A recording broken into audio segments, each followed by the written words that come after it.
Shase from the Emirates, she says that a man who divorced his wife, he had so many bad things in him. He did not give her her dowry.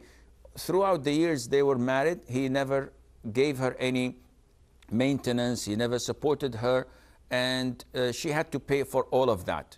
So can she sue him or have a court case against him while she's asking for her dowry to pay him, to pay her whatever she had paid for herself? The answer is definitely yes. This is an obligation upon him, that he pays for you whatever you need for your food, your housing, your clothing, etc. These are obligations upon him. And if he did not pay them, he was unable to do this, and you had to borrow, he is obliged to pay back all of this. And this does not fall out because of its 10 or 20 years ago. No, this is ongoing, and this is a debt, and you can ask for that without any problem.